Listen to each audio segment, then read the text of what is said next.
Welcome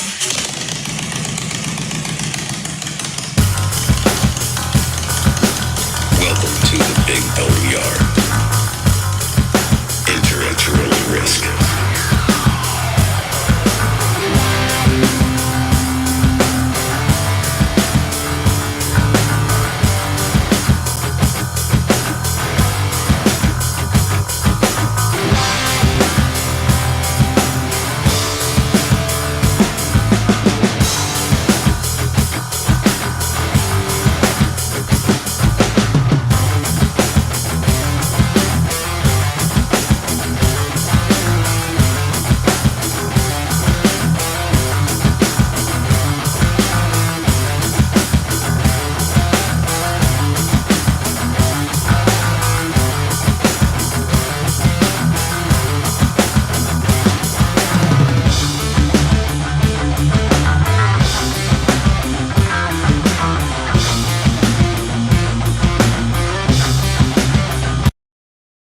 Decided to pursue a career in law because it gives me an opportunity to help people.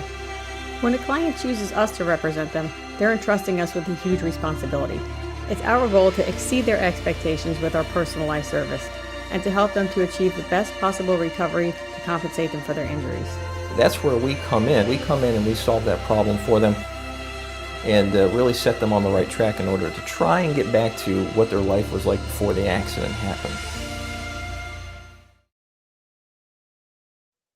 Hey, what is going on, folks? We threw a little something new there in the beginning, but hey, first of all, man, thank y'all for joining us here at the Big Bone Yard tonight. We're kind of all geeked up right now because if you saw the description or if you heard the rumblings and little whispers about this week, we're really excited to have our brother. Of course, you got me, Big Bone 1%er. You got me because I'm all good looking and whatnot. You got that. But then, of course, needless to say, you got the co-hostess with the motherfucking mostest, Archbishop 1%er in the house. We're here to do the damn thing. But most importantly, we are absolutely blessed and honored to have our brother Prophet. Prophet is one of the realest brothers out there. He is an author. He is a poet. He's a legit MC Renaissance man. And I'm not trying to kiss your ass, brother, but I'm telling you, this ain't just me. This is what folks are saying. So for those of y'all who don't know, please help us welcome our brother Prophet. I appreciate it, brothers. Thank y'all very much, man. Thank you very much. It's an honor to be here with you all. Thank you. And thank you. So we're gonna, man, we get to chop it up about all kinds of different things tonight. And I know I think y'all are in for a treat. As per usual, our normal housekeeping, we want everybody to know whatever we talk about, which is, again, some of everything. But our words, our opinions are just that. They're our words, our opinions. They do not reflect the ideologies, opinions, or anything else of our respective, of our motorcycle club or any of that. This is just what we got to say about what we got to say. And as always, we want to thank very much all the folks that support us. And we got that support in a big way this weekend. Because for those of y'all, if you checked out the Big Bone Yard Facebook page, you were able to see some pictures of what me, Archbishop, and some of the brothers and sisters was doing this weekend, which was, Black Friday for some folks meant that you're out trying to kung fu fight for an extra flat screen TV or something. We was out feeding the homeless and connecting with people in the community, trying to do right by them. And it was all day affair, which for us started at 6 a.m. and went, way late that night. But we fed about 300 folks and was able to get more information about how to help them in bigger ways. So we got some stuff coming up, like a clothing ministry, I think is what our chaplain is calling it. And it was a beautiful experience. We did what we did. What's the name of that organization, Archbishop? The first place we went to. It's I forget right off. It was. I know it was based off the archdiocese of. Right. It was where the hell was it? Okay. So the place, it was called the Tampa Hope, or the Tampa Hope Center, and it was under Catholic Charities. They were supported by the Catholic Charities. That was the Tent City thing that we went to. Mm-hmm. So we went to the tent city, and so they've got a bit of a program. They're going to be building those little tiny small houses. You know what I'm talking about? It's going to be one of the largest type of things in this part of Florida. They're going to start with about 200 of these little tiny houses. So they're going to be replacing the tents, which are all covered in a line military style, same exact ones. But they're going to go to these tiny houses that have like AC and electricity and so forth for these folks. So, you know, it's definitely upgrading them, trying to segue them off the streets. So we're going to be working with them on that, on some clothes, some more food type things. And it's going to be a good association between us and them. They also do a program over there where you have the individuals that's there. They're basically just teaching them skills and stuff like that in order to where they can actually graduate from there to be able to go back out into society and be productive. So Yeah. It's a lot of good things that they're doing over there. They're lacking volunteers, big for the most part, because they give those people over there. They give them 3 meals a day, and then, like I said, right now they're in that tent. But they're even when they move over to those little houses, they have different organizations that go there that supply meals for these people, breakfast, lunch, and dinner every day, and then they have those programs and stuff that they offer to them every day as well. So they really do need help over there. So anybody that we have on here that's viewing that's in the Tampa area that may want to volunteer your time and go over and help this organization, you know, hit me a big bone up and we can pass you the information for that. Yeah, because they got a big job. You know, for us who were out there for the entire day, I mean, it kicked our ass. But guess what? Folks are doing that every day. So they need some help. Y'all reach out to us. We're gonna let you know how you can help us help them, or any of that. It's just a big thing. And we appreciate all the help that we did get to do it. We appreciate it, but we're gonna need y'all again. We definitely gonna need more help with that. Another quick little thing. So I'm the chairman of the COC. Archbishop is the sergeant arms for our COC here in the middle part of Florida here. And we do a bike night once a month, first Thursday of every month. And something came up, you know, the little silliness reared its ugly head in the sense that there's a place, I'm going to call them out. I'm going to say their name and everything. It's a place called River's Edge. It tries to be all cool and edgy and all like this right by the water. It's actually aesthetically, it's a nice place. Well, the problem is that they when we contacted them a couple of weeks ago about using their location to do the COC bike night, it was all good right up until I guess they found out who they was talking about. We're still trying to figure out whether they because they sent us a few days after the invitation. They disinvited us because they said we're not welcome. We don't know whether we're not welcome because it's because we got good tans. We don't know whether it's we're not invited because of the diamond, because of the patch, but whatever it was, what I'm told, not even from the owner's wife, we've been disinvited. They don't want what I don't know what our kind is, but they don't want us. So if you are listening to this and you're a biker and you like to ride to good places in the Gibsonton area, don't go to River's Edge because they don't want you there. They don't want us there. So apparently they don't like bikers. So if anybody asks, tell them Big Bone 1% or Archbishop 1% said, fuck them. Yeah, I guess that's the politically correct way to say it, isn't it? Something like that. But anyway, hey, having that's the house cleaning type stuff, Prophet. So thank you for being patient and letting us get through that, man. Absolutely. In the meantime, man. Thank you, man. So just to kind of get the party started, man, and I guess we're gonna talk about some of everything if you don't mind. There's a lot of folks that's going to ask questions or probably call in and all like that. But so you done did it again. You wrote another book. Man, tell us about your book, man. First of all, let me ask like this. What in the whole wide world made you want to write a book ever anyway? I know, right? So you know what it is, man? It wasn't that I wanted to write a book. It's that I had already written the book. This book has been written over the last 8 years, but I never knew to put it into a book. I've just been writing and writing and writing and putting together all these ideas, and whatever I learned, I would put it on paper. And so Okay. after all these years, I looked at the collection that I came up with, and a very special someone in my life told me, hey, you should turn this into a book. And so it took me, maybe a month or so to construct it, but I've written this over the last, almost 10 years, unknowingly that it would be a book again. Gotcha. Wow. You actually said something I was wondering.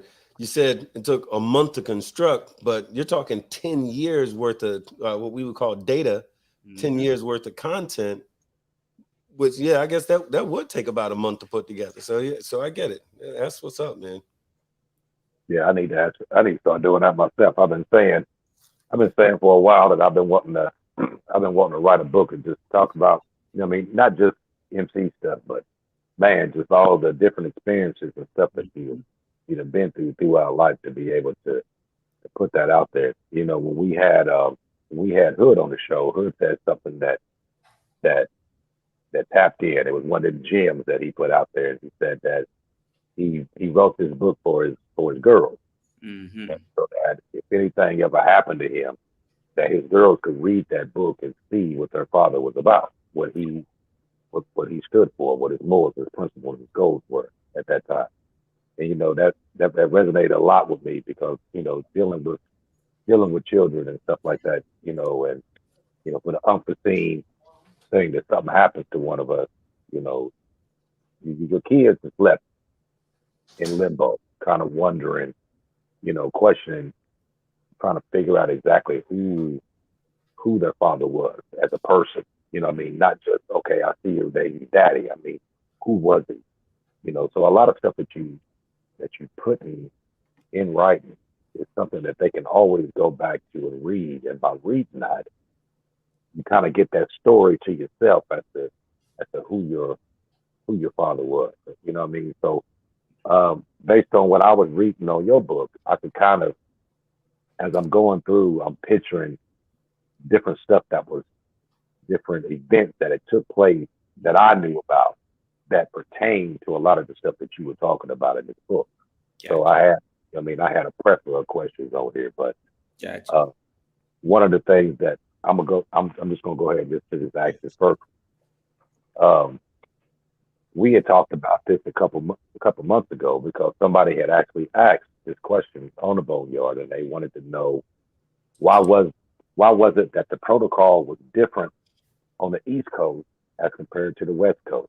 And when I started reading your book, the first thing you started talking about, and I'm like, man, this is the exact question that we just answered a couple months ago to somebody else. So since you are here, give them your side. That question comes up a lot too, so I'm glad you said that. Well, you know what? It is a question that comes up all the time, and I'm so surprised that it keeps coming up. But it's almost like we can't essentially drive the point home of why there's a difference between it. But that's a part of the reason why I wrote this book, because I wanted to touch on that, and I give it some depth in the book about why there is a difference between the two, geographically speaking. And I would say that one thing we got to look at truly, as I mentioned in the book, is that protocols is rules, and rules are universal. So it's not that protocol is different on the East Coast or the West Coast, but it's that the enforcement of protocol is what differs. And when you have different enforcement over here, it creates a different standard. Therefore, the illusion is that protocol over here is different than protocol over there. That's my perspective on that. No, that's a good point. Because, like Archbishop was saying, we spoke, I think, in greater depth about it a couple of months ago. And there was a few different folks on the show, so it was kind of a roundtable kind of a thing. But yeah, it comes up a lot, and in very specific circumstances. Well, like especially when there's a California, a club that originated in California, and a California club finds themselves over here, and we're talking to them, hey, that don't fly over here. Or what about this? What about that? I'm not going to mention all the specific things, but there's certain things that everything from certain things that they wear to a certain ideology, a certain standard or level as to where they are in the pecking order, so to speak. And it's some substantial differences. But I think I honestly, and because I think I know everything, but no, but I tease about that. But when you get familiar with certain things, I had never thought of it from that standpoint. That protocol is still protocol, just the enforcement of it. That's a wonderful thing. That's a good takeaway for me personally, man. That's what's up. You got a lot of folks hollering out to you, and in fact, there's someone calling in. Let's see who this is. It's a little early, but hey, let's talk to them. Hey, thank you for joining the Big Boneyard tonight. You got doggone big. I started to say Archbishop. You got me, Archbishop. You got me, Big Bone 1%er, Archbishop, and doggone Prophet 1%er on the doggone on the show tonight. Who is this? Oh, wait, stand by. For some reason, we ain't hearing you. Stand by 1 second. Let me see what's going on, brother. Okay. Stand by 1 second. It's technical difficulty. Stand by. You're going to be with us here in just a second, I think.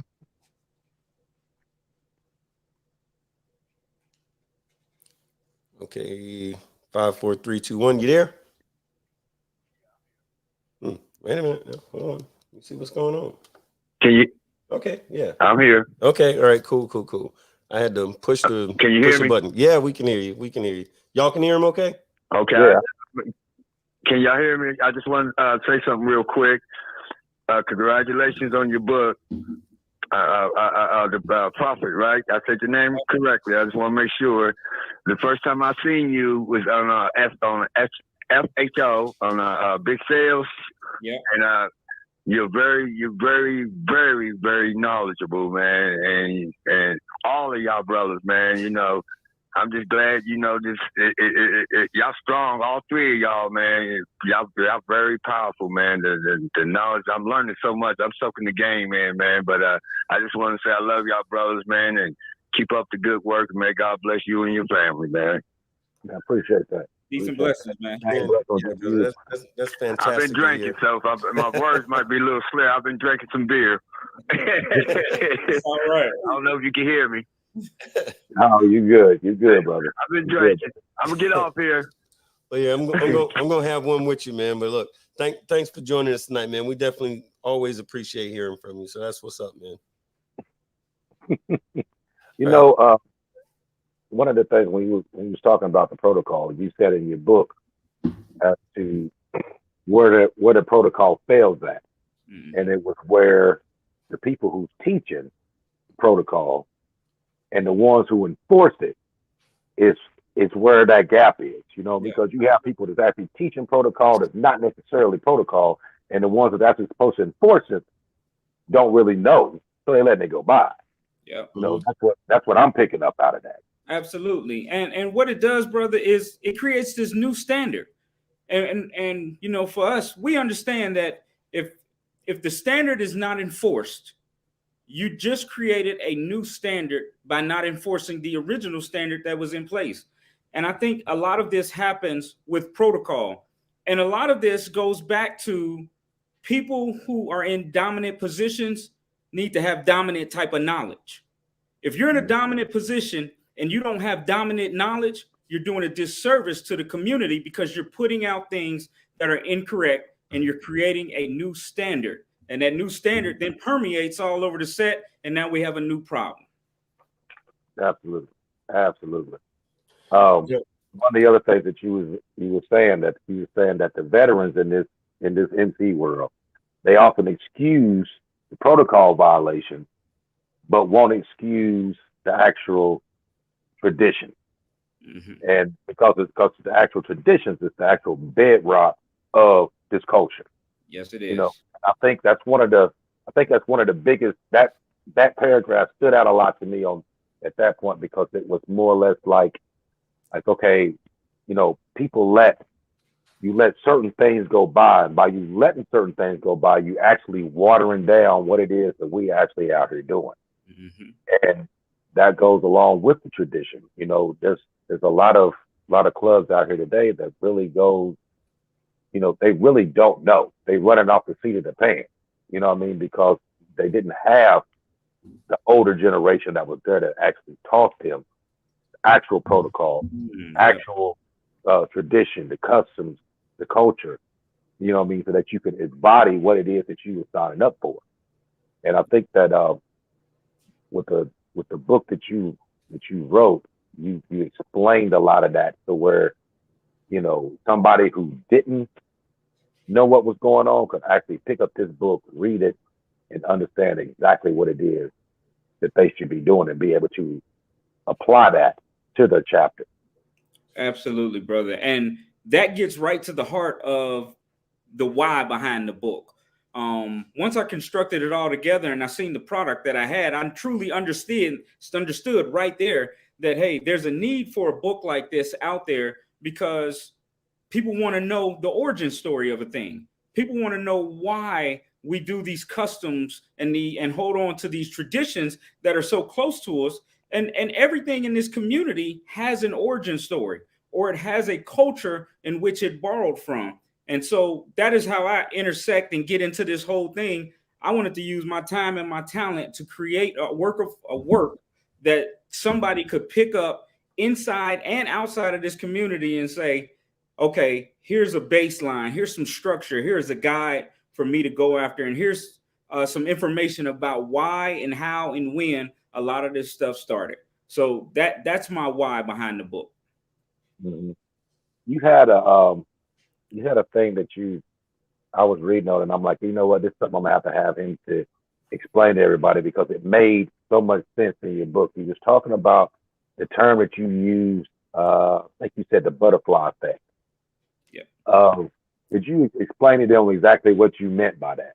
Yeah, so the butterfly effect is quite simply, if the actions that are taken today will have an effect on things in the future unknowing to us. That's basically the philosophy behind the butterfly effect. So if you transmogrify that to the MC community, what you do today will permeate in the future and set conditions for what is going to be in the future. That way, we have to be very cognizant about what we do today. We have to be cognizant about the laws that we put into place, the protocols that we put into place. We got to be cognizant about the relationships we foster. We got to be cognizant about our actions, because what we do today will ripple through time. And once we get to that point, we realize, well, damn, we done fucked this up. So we could have fixed it, right at the spot. But we have to be cognizant about the butterfly effect, because it just shows how space and time is interconnected. And the things we do now will have an effect on us later. Absolutely. No, I'm sorry. Go ahead, brother. What do you, based on how the MC culture is now, what is your take on where it's going? Me personally, I feel that the MC culture is, it's like a dying breed. It's like you have so many clubs that's out here now, like I said, that never gotten the proper knowledge that they were supposed to have gotten when they started these clubs. And you bringing these people in, but what you're teaching them is not the proper stuff that you should be teaching them. So now you got clubs that's just basically just out here running amok, no respect, and they have no culture, they have no tradition. They just basically going on for what they know. My opinion. What's your opinion? So for one, brother, I think that we are in trouble. We're in a decline. I think we're in a very steep decline at that, with a rapid descent. But I also think that it's recoverable. I still think that we're recoverable, but where we're going to be in the next few years is we're going to be conflicted. We're going to be clashing. It's going to be combat, because what happened 10 years ago, there was a fear of upper echelon clubs. 10 years right now, that fear has dissipated a lot. 10 years from now, there won't be any type of fear. And because people have egos, there will be clashes, there'll be conflict. And it's going to eventually, I believe, start to wipe out this beautiful community and this beautiful culture that we have, because we can't learn to live together. and to exist together and to commingle and be motorcycle clubs. There was a time where motorcycle clubs enjoyed the camaraderie of all other motorcycle clubs. And there was a time where everybody got along and they were able to exist. And I understand, I talk about this in the books, that man is violent and they're going to be violence. Therefore, they're going to be conflict. I understand that. But if we don't pull ourselves together as a culture, we're going to slowly and surely eradicate ourselves. And I say this based off of the history of other things that have happened, other cultures that came before us, where we watched the Native American tribes slaughter each other, not realizing that there was a greater enemy until it was too late. When we watch gangs slaughter each other, not realizing there was a greater enemy until it was too late. We watched the same thing with the mob happen. So we got to be cognizant about that. And I think if we're to exist for another 50 years or so, then we really have to get on some type of level and understand that there's room in the sky for birds to flock without crashing into each other. Right on. I'll tell you, first of all, there's a good morning, because different time and on the other side of the world. But from Itchy Punk Biker says, good morning from South Wales. So we always appreciate hearing from our folks on the other side of the pond. Australia is usually in the house, and so on and so forth. We got a question here for anybody. So maybe we could all take a stab at it. The question is for whomever. This is from Phenom. Where is it? From Phenom. As you were, 1906 Phenom. Question from for whomever. What are your thoughts on the PROC? Should everyone go? Older clubs, newer clubs, non-affiliates? What's the opinion of that? I'll jump out there real fast. I think the PROC is very valuable. And here's why I say that, because it's designed to just be breakout informational sessions, which give you baseline knowledge. All right. And then they try and go a little deeper as they break you out into different sessions. That's great. But I think the PROC is even far more valuable, not because of the breakout sessions, but because it's an opportunity for clubs from all over the country to meet and greet each other and foster relationships. That's what keeps this culture going. Yes, it's great that they can go to the PROC and get knowledge, and I think they put out some great knowledge there. But also to see all these clubs come together and continue to strengthen this spider web of relationships that this culture holds on to, that's why I think the PROC is important. You know, I like that answer because full disclosure and all that kind of good stuff. So I was supposed to be a speaker at the 2010 PROC PROC, same thing. I was supposed to be a speaker at in the 2010 convention. It was in Tampa, but of course the night before I was supposed to speak, which was Saturday, I became a governor, what do you call it, a visitor with the state or the city or the county or whatever. Unbeknownst to me, they had just messed up my plans anyway. But I think that I always look at the PROC like I really look at it like the COC or income for like Black folks in 99 clubs, because every time I would go, I would see very few diamonds. You see one here, one there, little small little clicks of it. But I used to always, even back then, and even before that, back in 05, I used to always, about 05, I used to also wonder, where are they? Why aren't they here? Because there's so much. And of course, at that time, I understood about income and all that, but I still see there's a lot of knowledge to be gained. There's a lot, and I get it that there's certain cultural things that's different on our side of the fence than it is on their side of the fence, but it's still stuff to be learned. There's a lot of coming together. There's a lot of, as Pastor Troy would call it, a lot of fellowshipping that could happen that can make this whole thing that we do better. A big part of what we do on this show is to make our thing easier, because if everybody understands where they fit into the grand scheme of the MC culture, not just the pecking order, which a lot of people like to jump on, but if folks know how to stay in their lane, and nothing wrong with being in your lane. It doesn't mean that your lane is better or worse than somebody else's. It's just, where do you fit in and how do you do that successfully? But with the PROC, with these PROC conventions, Just like at Incom, you can kind of really get learned up quite a bit by participating in that stuff. I think too many of us just don't. I wish they would. Big Red, she's a loyal bonehead. She's on the show every week. She supports us wonderfully, but she's one of the coordinators for that. And, we just love her to damn death. So Big Red's involved. It can't be wrong, So I think, back in my old 99 days, I used to love to go to the prop convention, because especially when they had the breakdown of the, if you was a sergeant at arms, you go over here. If you're the president, you go over here. The VP, you go over here. And it was a lot of stuff you learned during those times that you never would have known if you was at home. You know what I mean? Because people just didn't know. So it prepared you a lot to, like I said, it started out first like more like a streamlined type ordeal, but then as you started talking to different people along the way, because you got clubs from all over the country, they go to them, and you learn a lot of information real fast. And one of the things that Bone said was correct. You didn't see a lot of dominance there, which was kind of odd to me. Now, being on this side of the spectrum, I still find that odd, because even though our culture may be different, but you can make the information universal to where it applies to everyone.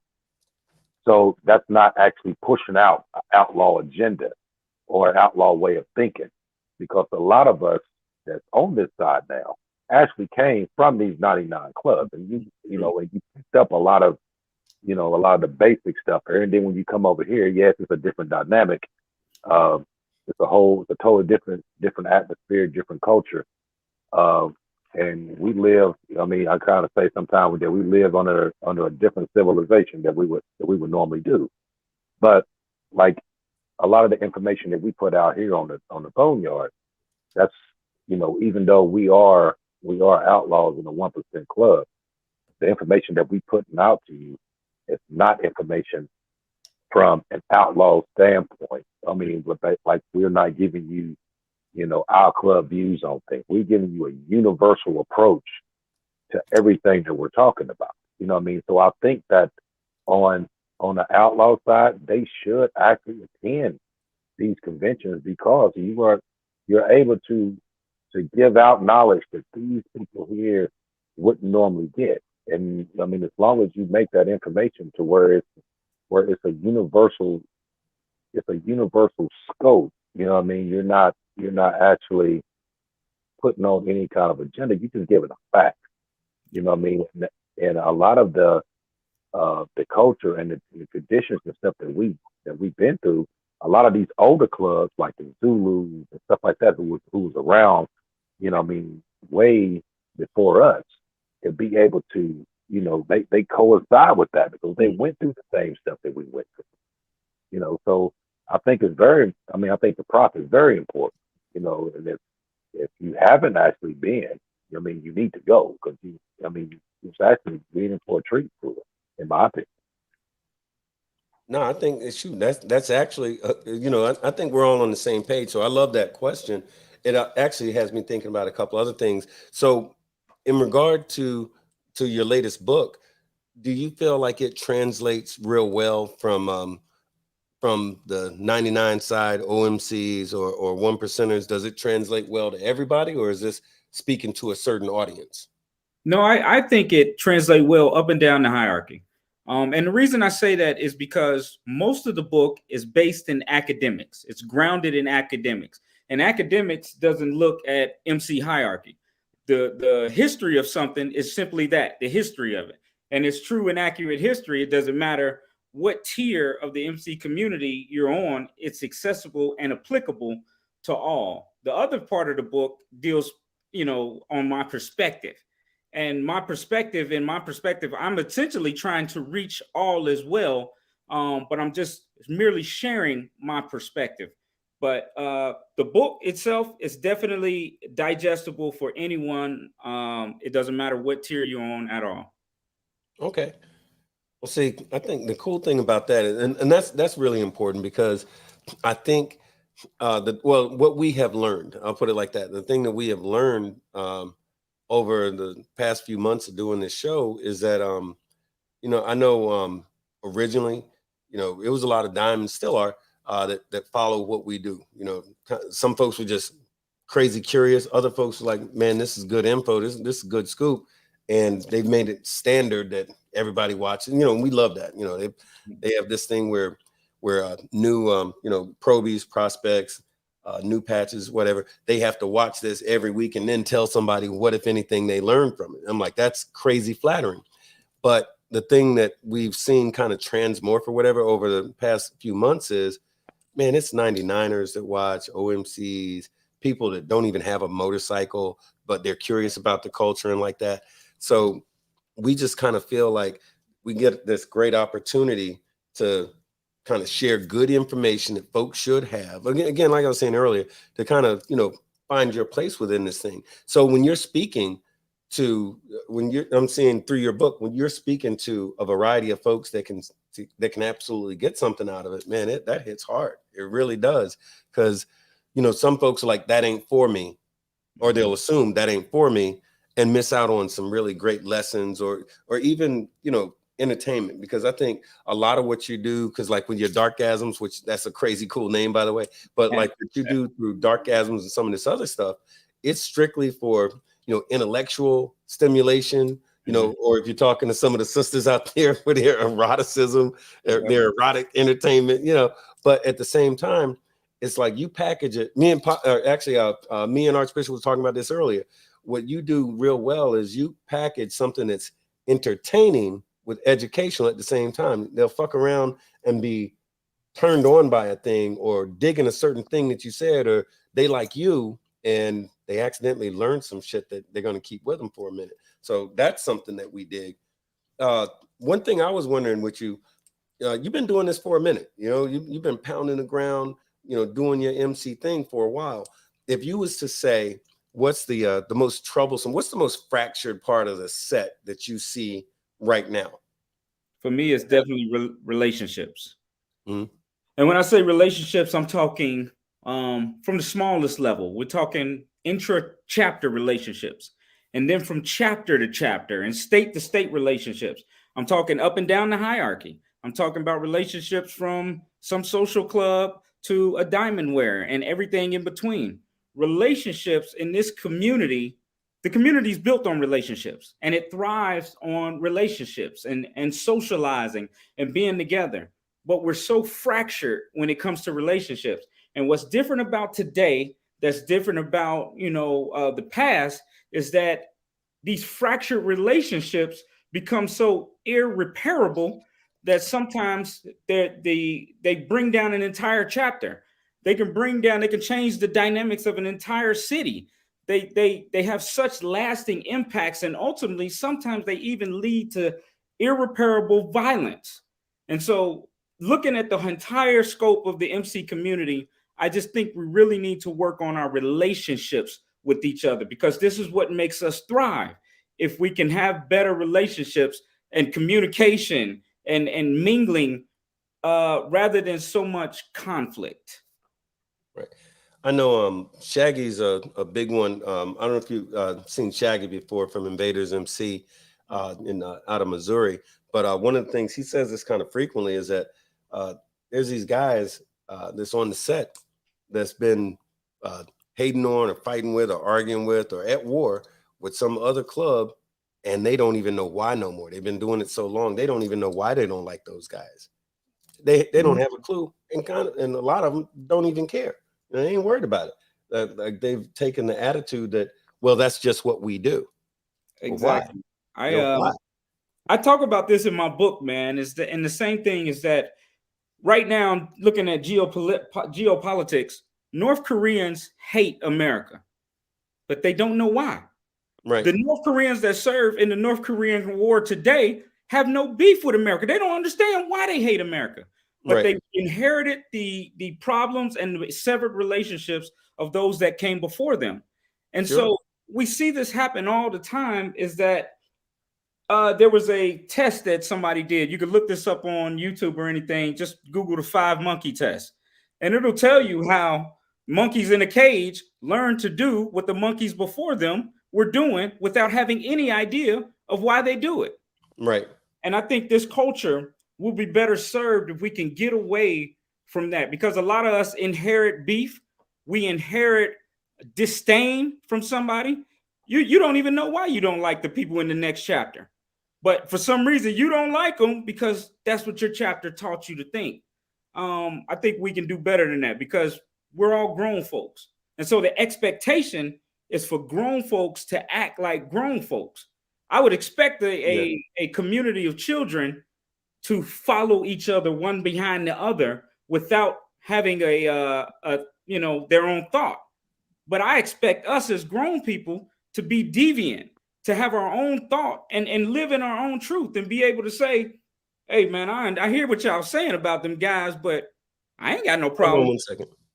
No, go ahead, brother. Yeah, I ain't got no problem with them. Hold on 1 second.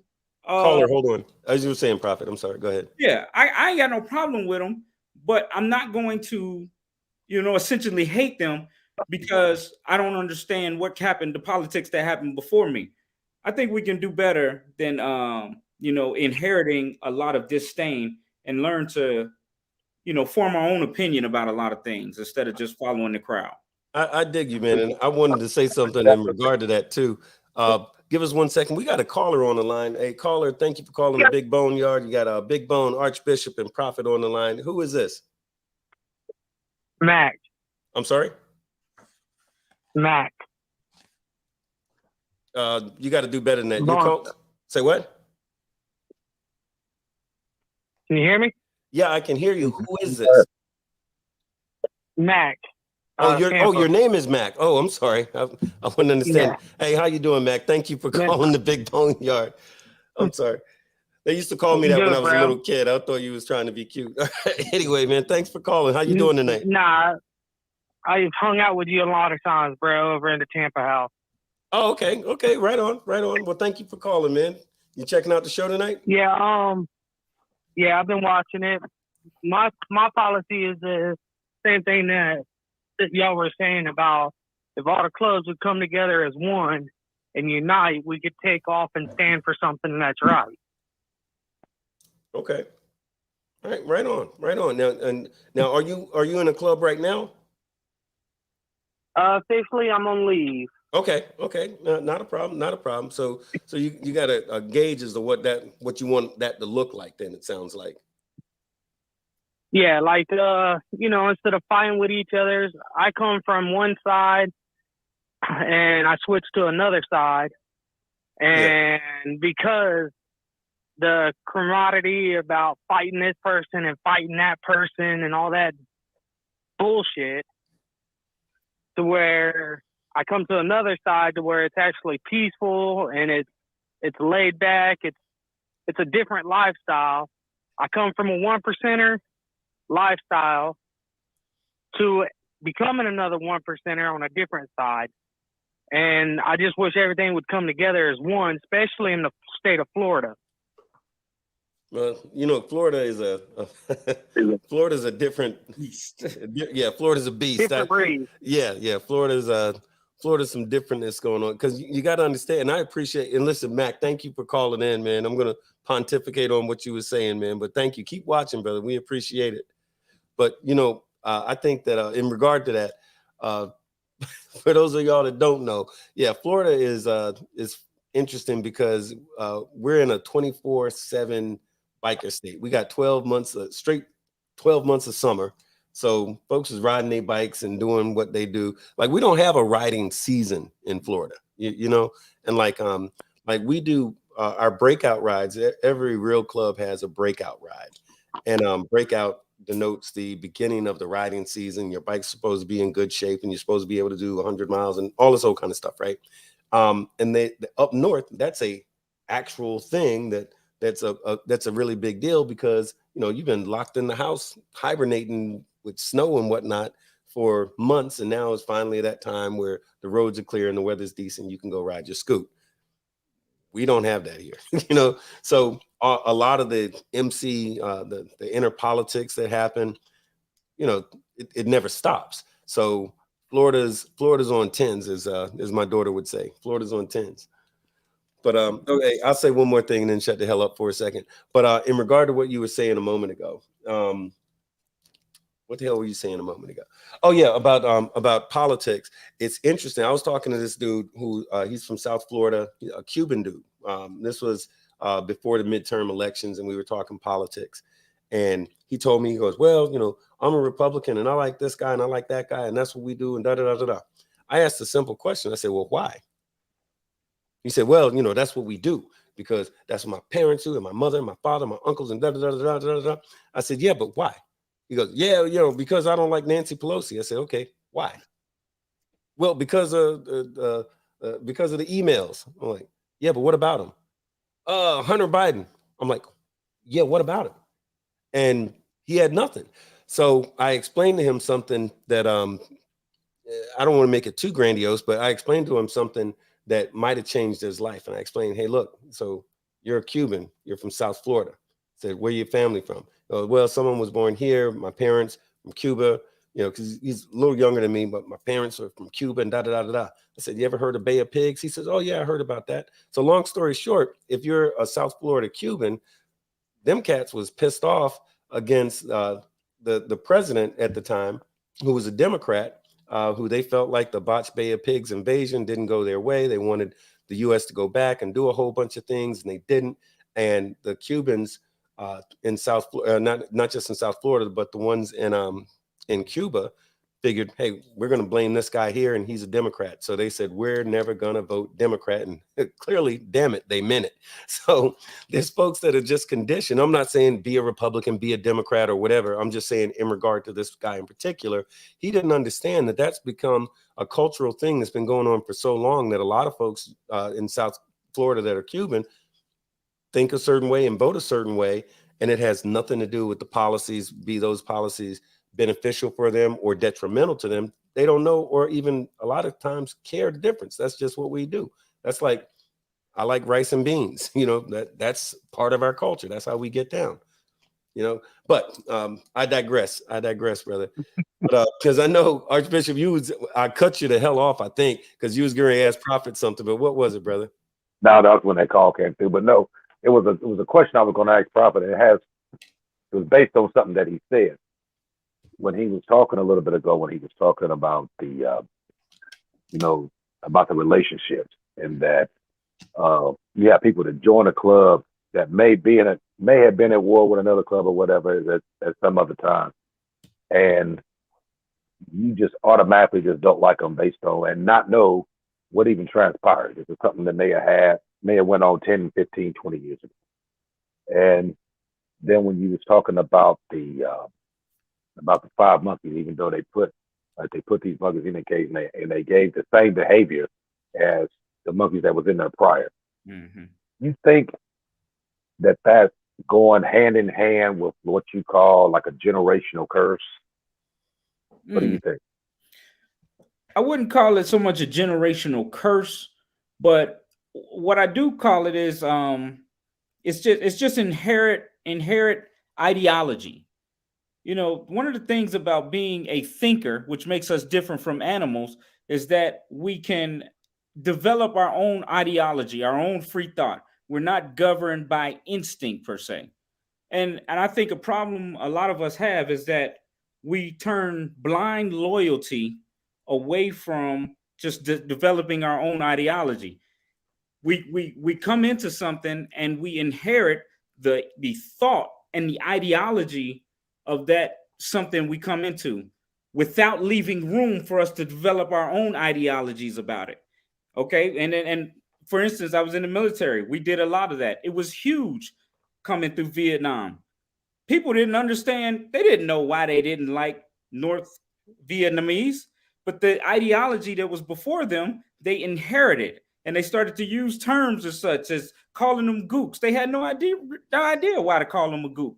But It was an ideology that they inherited. And we see this happen throughout various cultures. And I just think somewhere along the line, some culture has got to say, hey, we seen what happened to the previous cultures. Let's stop it. Let's head it off, because that's a part of thinking, is understanding what happened to the people that came before you and not falling into the same trap. No, facts, man.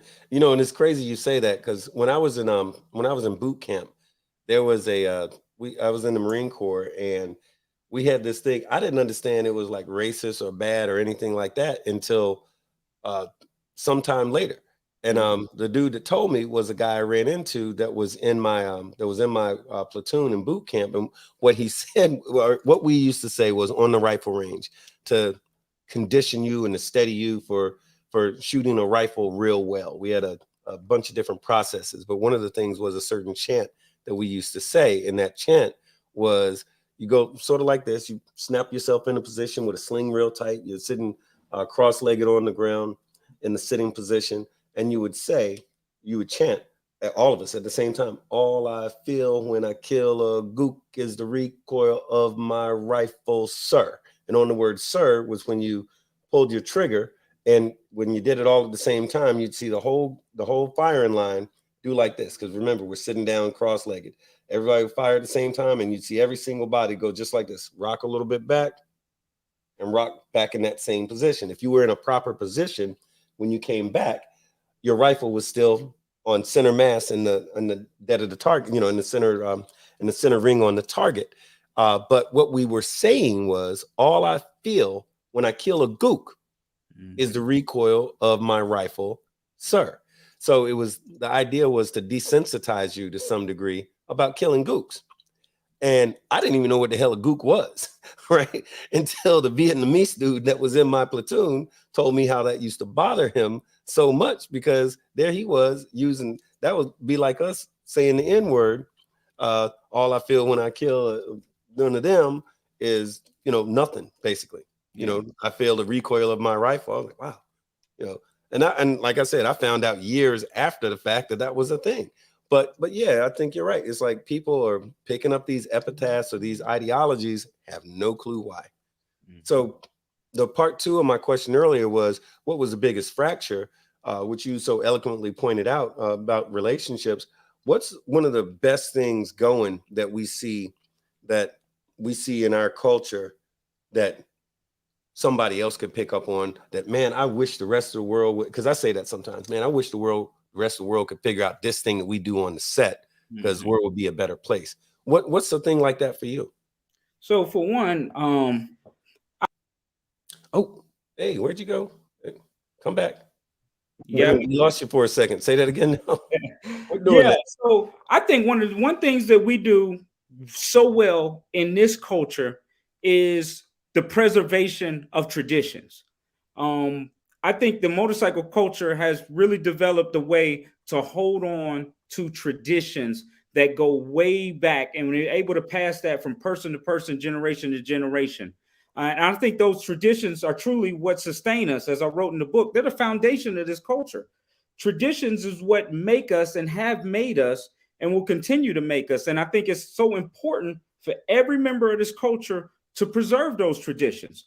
And if we look at other cultures, we see how they have tried to hold on to their traditions as well. And some have been successful and some have not been successful. For me, I don't want the MC culture to be one of those unsuccessful cultures that lost their way because they lost their traditions. Right. Understood. Well, hey, we're going to take just a short break right now. And so for those of y'all that are watching, listening, if you have some questions and you want to, so after this little short commercial break, this is cool because we never had a commercial break before, but hey, we got profit. We never had profit on here before neither. Anyway, we're going to take a short commercial break, and y'all keep the questions coming, and definitely feel free to call in. The phone number is right on there. So give us just a second.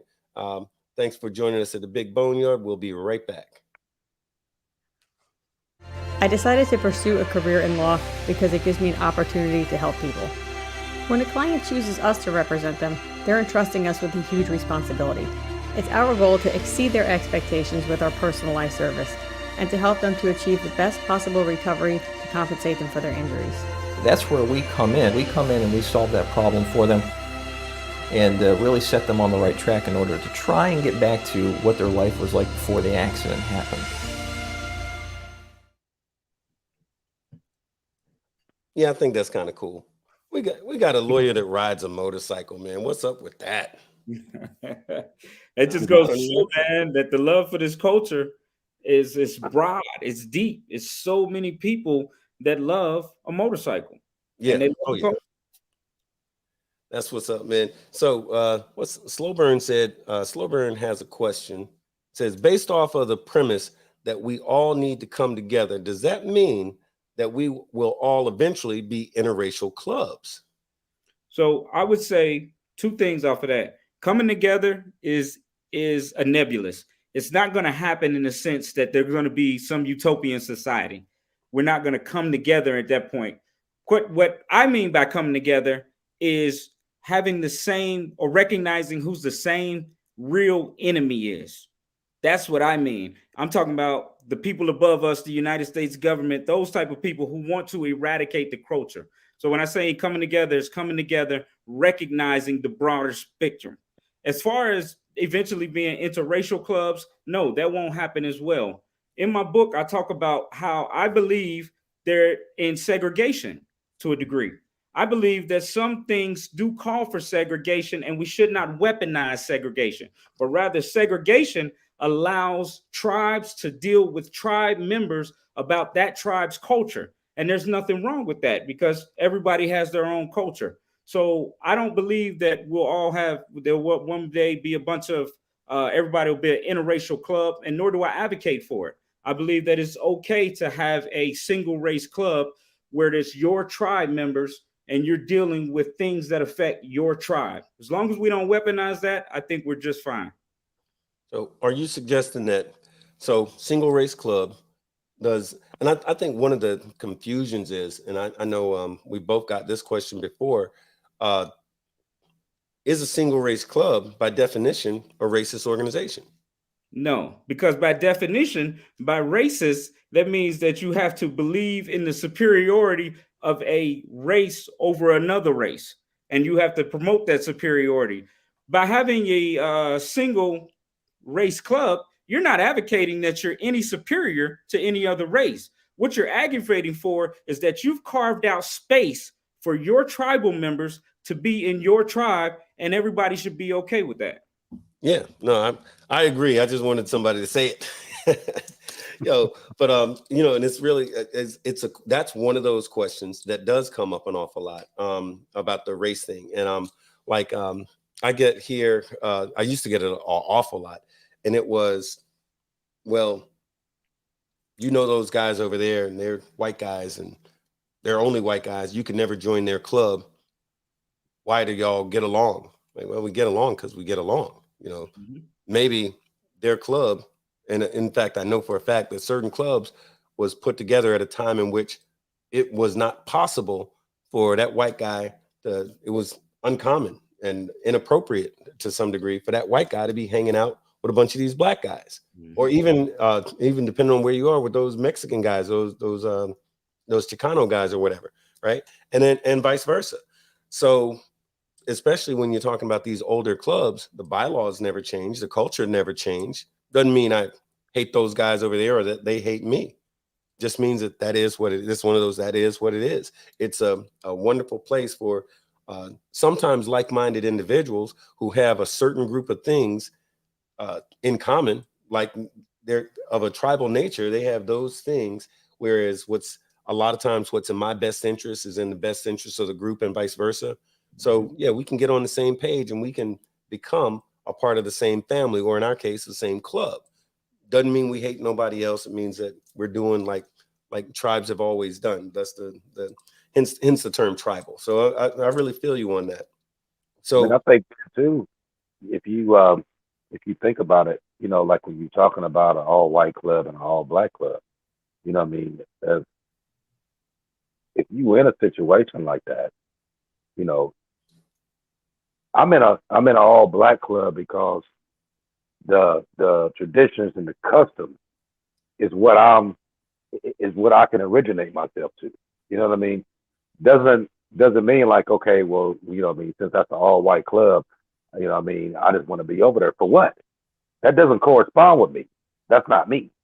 right. You know what I mean? So I'm gonna gravitate to to whatever I feel that's more appropriate to me and what it is that I stand for. You know what I mean? Mm-hmm. I think that's where a lot of people get this construed it, and they make it seem like okay, this is a race thing. This isn't a race thing. You know, I'm in the club that I'm in based on the fact that, you know, the customs and the culture that I'm dealing with. I'm dealing with all black males. You know what I mean? And whether we agree or disagree on anything, we have one thing in common, is that we are all black men. Yep. And we can relate to each other even on that aspect. You know, so it was never a race issue when it came to that. I mean, I know how some people try to make that seem like okay, this is an all white club. You know, they don't like black people. It's an all black club. They don't like white people. It's not that. You know what I mean? But if you went back and did your research and did your history, then you found out that was not what this was about when it came about. I mean, people generally deal with like-minded individuals, people that they can actually, you know, have a conversation, to be able to exchange dialogue and have that communication. Okay. Now, the reason why a black club and a white club get along together because it's simply that you're able to get along, you're able to share dialogue, you may be two different races, but you still share the same common goals, the same interests, you know, that you can have an actual conversation.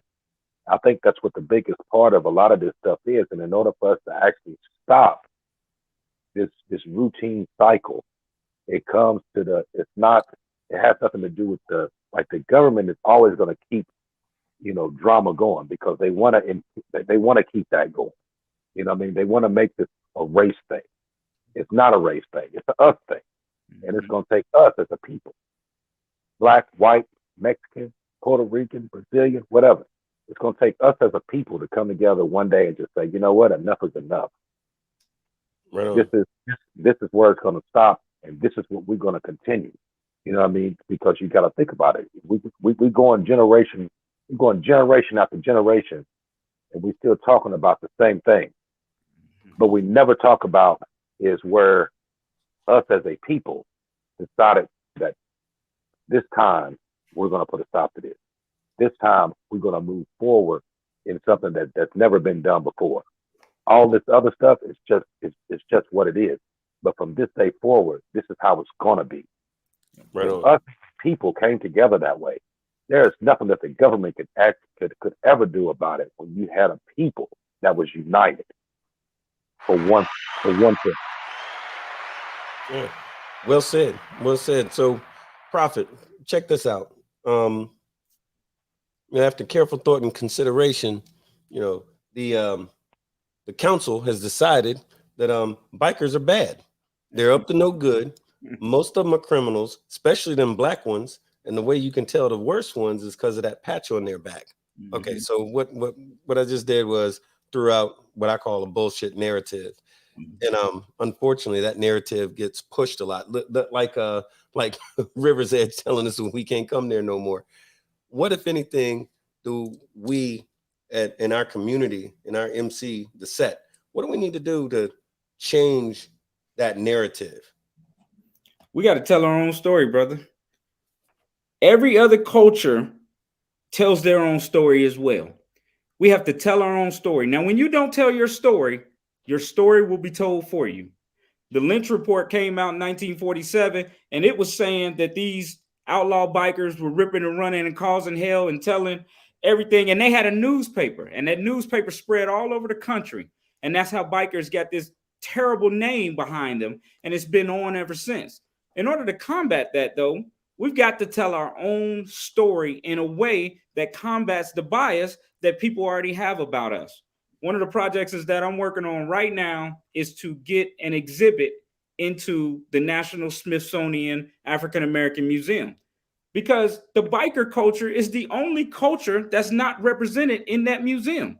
And it's a marvelous museum, but they have nothing about bikers there. And bikers have been riding bikes in this culture since World War II.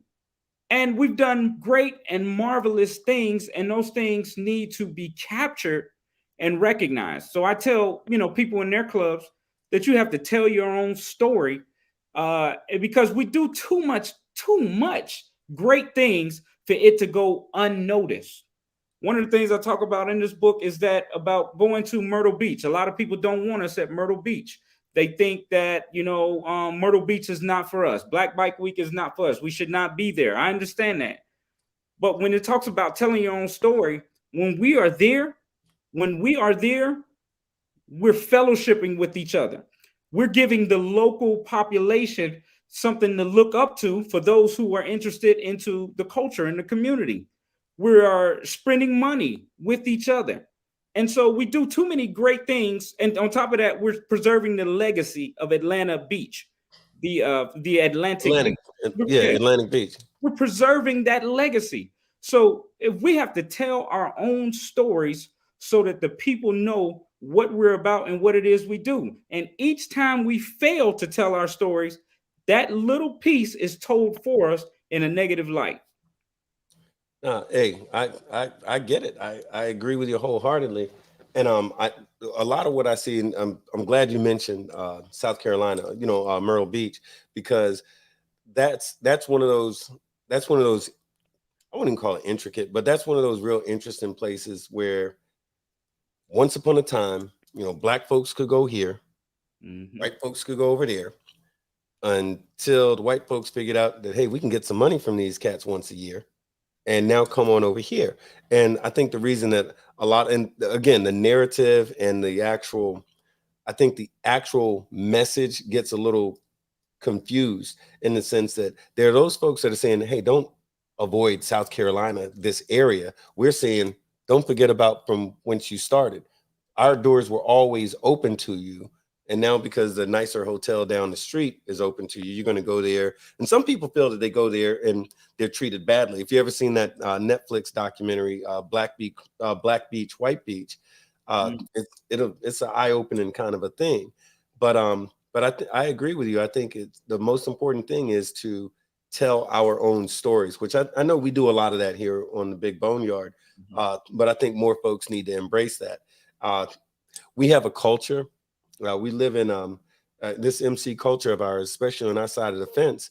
There's folks that are like, oh, don't say anything about anything. And, they want to hush you up because they think that you're breaking some omerta or something like that. But nah, it's not that. It's that, like you said, your story is going to get told, whether you like it or not. Who's better to tell your story than you? Because otherwise it's just, conjecture or made up fantasy stuff, or, then the more that story gets convoluted or you get lied on or whatever else, then you go to a place and you get disinvited, like River's Edge. Did I talk about River's Edge again? I need to let that go, huh? But one of the things is it goes back to the butterfly effect, because again, if we don't change the narrative of our story right now, in the future, there will be ramifications for that, and people will get ensnared up in ramifications because we failed to change the narrative now. It is so important that we tell our story and really put the truth out there about what our story is, rather than the fabrications by those in positions who wish to annihilate this culture. Right on. Misunderstood Down Under says, sending love from the Down Under. Always appreciate hearing from you. But no, man, I think that's a big part of it. And that's why I know so many people follow you, so many people follow your books. You got a whole bunch of women, that's different. They love you for a whole different reason. Maybe if you would take some time out to tell them some of this stuff, no, I'm just playing. But actually, I know I'm talking, this has been going on for years. It's like, don't even say your name in a group full of women, because there may be a fist fight from one of them that's pretty sure she loves you more than that other one. Well, you know what, man? The funny thing about that is that that whole thing is just about tapping into something that we consider taboo. So unfortunately, this society still looks at anything sexual as being taboo. Right. And there's this idea to shun all these things. And I go against the grain by promoting those type of things. And again, if you look at that into the MC culture, there's still people outside our culture who look at us as taboo. Yeah, We yeah, have this facts. idea and this ideology about us, and they look at us as taboo. And that's why I say it's so important to tell our story, but it's also important to represent ourselves very well when we're out there. We have so much power as a collective community, but we're unorganized. We don't know how to use that power. We have legislative power if we wanted to get into politics. We have economic power if we wanted to come together and pull our money together and do some things. We have political power. We've got sway over communities. We can get all type of thing moving and shaking, but we are unorganized as a culture. And I just believe that some organization in this culture will lead to some changes that go beyond the baseline things that we do, riding, causing hell, and all that good stuff. I think we Right. can do more. And here in Florida, and I know Archbishop, I know you was thinking it, but here in Florida, that's kind of like a thing with us. We make it our business to be involved politically, economically. We actually, what was it, March the 10th of last year, I met with our Governor DeSantis and actually got something done. We previously, a few years ago, we got this Amendment 4 that allowed former felons to receive the right to vote, their right to vote reinstated, rather. And that was a good step. But of course, the next question became, well, how are you going to give back one civil right and not all of them?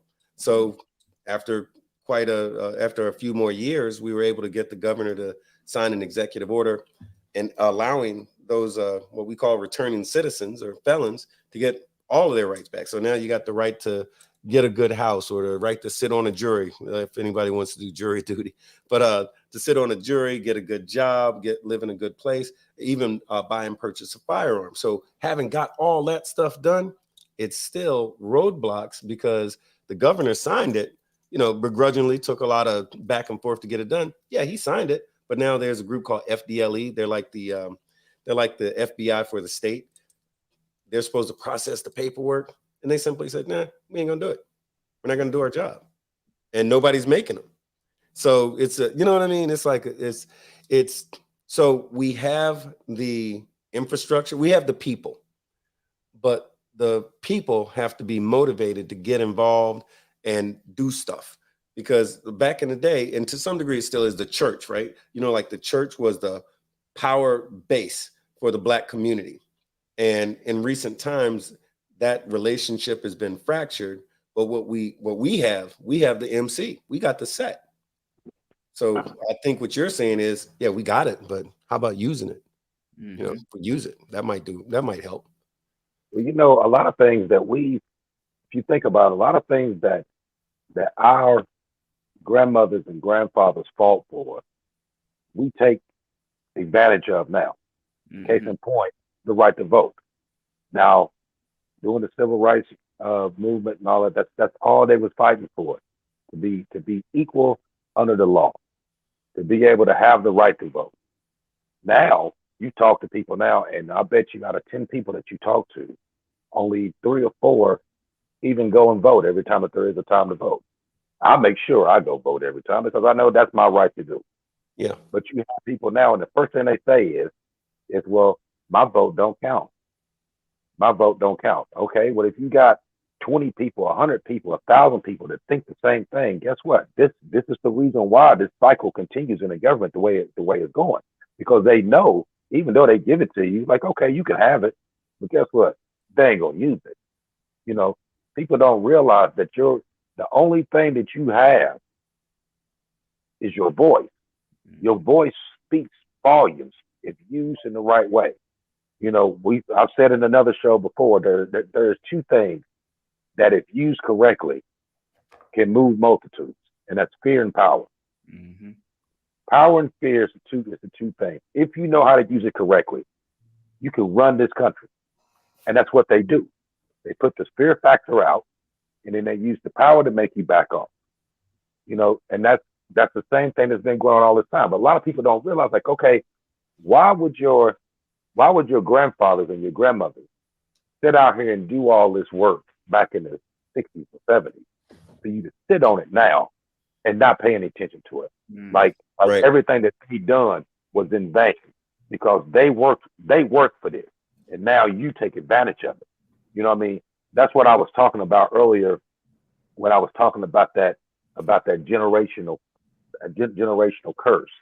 It's because they take one thing that happened to them, and instead of them making a change, so that way their children don't go through the same thing, they keep it going.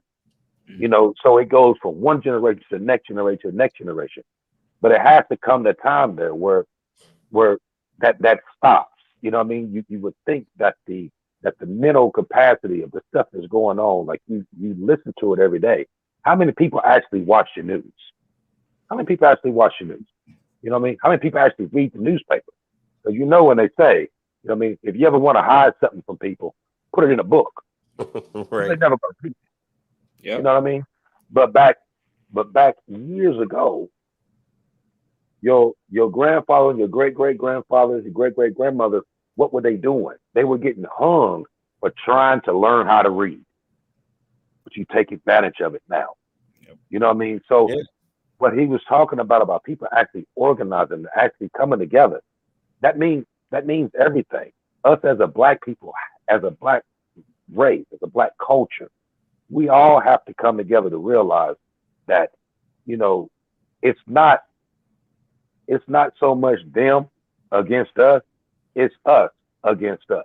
Because we will sit there and we'll down another brother or another sister for trying to do something that's going to benefit a multitude of people. But you rather hate on them instead of joining forces with them and help them do a little bit more than what they were doing. You know what I mean? So that's where a lot of this, what we need to do now is not only, you know, organizing, but getting the right people to be able to talk to everybody like, listen, brother, what are you doing? Think about what this is you're doing, because it's not just you. Because what you doing impacts me. It impacts my children just like it impacts your children. It impacts our culture for the next generation to come. You know, I think that's what a lot of people need to actually just sit back and think. You know what I mean? It's not the man coming against us. We doing a damn good job at it by ourselves. You know, I'll tell you, bro, and look, man, that's nothing but the gospel. I'm having a couple of thoughts as you're preaching this, man. So the first thing is this mentality that a lot of folks are going to understand that we do to ourselves, and it's that crabs in a barrel mentality. What I mean by that is, and you've heard me say this thing. There's an old Caribbean expression: the higher the monkey climbs the tree, the more he shows his ass. And what that means is that if you're doing something, anything, trying to do better, that maybe the monkey's climbing a tree so he can get some fruit to throw down to everybody else. Whoever that monkey is that went up there to do good for his organization, somebody's going to be like, why are you climbing on that side of the tree? Why you got to do it like that? Whilst they're not doing anything, they're real quick to shoot somebody down for trying to make it better, but offer zero solutions. They will drag him down with a quickness for trying to do anything. Because why? Because now they're going to think, man, that monkey's great for doing that. Oh, I don't want him to think that that's a good monkey. So let me tear him down and look at me. See how I tore him down? And it's a crazy ideology. It works. It's similar to that mob mentality that happens, but it's a very sad thing. The two things, and I know Archbishop has heard me say this about 8 million times, but the reason, and I usually am talking about something related to the MC when I say this stuff, but the two things that motivate any biker or any person to do anything is doggone hope of gain or fear of loss. So it's either hope of gain, like I'm going to get something for doing this, or am I more afraid I'm going to lose something if I do something? So too many of our own decide I'm not going to do anything because that way I'm safe. And it's an unfortunate thing because now we also have people who encourage that sort of behavior and they're going to knock somebody in the head for trying to do anything. Why are you going to vote? That's stupid. Why are you going to do that? You playing the white man's game and all this whole kind of silliness that just kind of keeps us in the back seat. We've got to break out of that mentality. We've got to think like the dominants that we are, because being a dominant is more than just holding a certain position on the set. It's leading the way. You know, we're the example of what the set's supposed to be. So we have to be better. I mean, that's the way I feel. Like we have to be better, you know, because folks look at us to ask us questions and to see how we move. I've heard bros say, oh, look at those 99s trying to dress like us and ride like us and everything else like us. So I'm like, hey, that means we must be doing something right. Maybe we need to make sure we're doing it better. If we need to differentiate ourselves from them, let's make sure we're the best of the best of the best. You know, we should be something for them to look up to. We should be something for them to aspire to. And not just because, you know, we can hang out the latest on bike night, you know, because we got other stuff going on, you know. That's just my little thinking of it. But that crabs in a barrel thing, that always bothers me. Let me shut up for a minute. We do have a question. Okay, let me say this in English. Slow Burn Ritual has a question, which is, if a chapter only has 5 members, should they each be an officer or just a prez, sergeant at arms, secretary, and treasurer? What was traditionally done? So I would say, from my perspective, so it to me, it doesn't really matter if they should all be an officer or not. Is how I look at it. Meaning this, that it could go either way. If you want them all to be an officer, then they all be an officer. But I don't know what the benefit of them all being an officer would be, because essentially they're not really doing their jobs because they don't have a chapter to do the job for at this point. And what that does is, I think if you once you start to develop a chapter behind them, then they are in place and you've got some continuity. So I see it from both perspectives, and that's why I say it. To me, that doesn't really matter either way you do it. I think it's going to be beneficial both ways, but it's going to be slow going in the beginning with no benefits. Okay, right on. All right, while we at it, well, matter of fact, Archbishop, same question. I say I agree with what Prophet's saying. I mean, there's no point in giving positions to people who it's only 5 of you. You know, I mean, technically, you only need the president, sergeant at arms, secretary, and a treasurer for the most part. You don't need a VP. You don't need a road captain and all that jazz. You know, what I mean, you got your primary stuff. That's all you need. I mean, until you get more than 5, that's sufficient. Okay, right on. Another question from Guts saying, what about getting together and buying land, being responsible for bringing up our children in a place where they can be safe because the neighborhood is patrolled by our own? What about that? So, and that's a very ambitious project. So when you say getting together, we probably have to start on a different level. Getting together as a club to start looking at land and laying the groundwork so that these chapters can have their own clubhouses. And then eventually we can expand to getting together as, maybe these part of the city. But for right now, I really think we have to start looking intra-club and saying to ourselves, how can we get to a level of ownership and economic power within this microcosm that we call the motorcycle club community? I say it all the time. It's not a matter of whether or not we have the money. I don't have the empirical data that says that how much money we as bikers spend, but I have historical knowledge just from being around. It's not that we don't have money to move things around the way we want to. It's that we don't have organization. It's that we don't have leadership. It's that we don't have aspirations to think big like that. As one guy told me, he said, Prophet, it's just a motorcycle club. And I resent that statement because as much as it is a motorcycle club, it's a force. And as much as it is a culture, a community of bikers, we're a movement. And if we could all see that with the same vision, there's nothing we couldn't do. Economically, politically, socially, it doesn't matter. We can move any way we wanted to if we all have the same vision and a same end state or something close to it. Right on. So we got an instruction, not a request, an instruction from 1906. Phenom said, hey, take a pause. If you like what Prophet just said, or any of the lies that you heard Archbishop just say? I'm just kidding. No, but on the real, hey, you said take a pause and hit the like button if you're liking what's going on here. It helps out the algorithm. It lets folks know, them people at the, YouTube University or wherever they are. It lets them know that y'all are digging what we're putting down over here.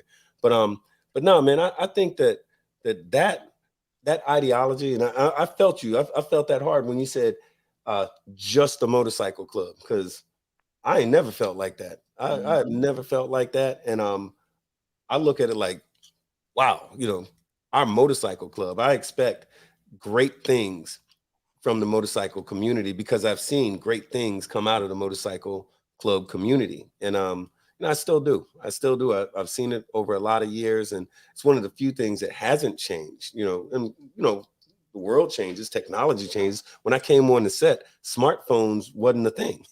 Now everybody's got a smartphone, and it sounds like real, that's some old guy stuff. But my point is, though, is that while the world changed and technology and all this other kind of stuff and politics and all like that, the set to some degree has remained in the best traditions, has remained the same. Let's take a minute. We got a phone call coming in. Let's see who that is. Hey, thank you for joining the Big Bone Yard tonight. You got doggone Big Bone 1%er, Archbishop 1%er, and doggone man, excuse me, and doggone. I'm sorry, fellas. Yeah, I was having technical difficulty. Archbishop, Big Bone, and Prophet, and whoever that was ain't there no more. Let me see if I can get them right back. Okay, let me see if I can try that again. Cause come on now. Sorry about that, fellas. I was panicking because of my doggone technical difficulties going on. Let me see if I can get that going on here. Apologies about that, Prophet. No, you good, brother. Hello? Hey, is this Cheese? Yeah. Hey, Cheese, brother. what's going on? You just called in a second ago to the Big Bone Yard. Yep. Just want to say hi because it's the first time that I've actually had a chance to sit down and actually watch one of your live podcasts. Oh, right. Loving on, it, by the way. I've watched some of the recorded ones. Love it, by the way. Man.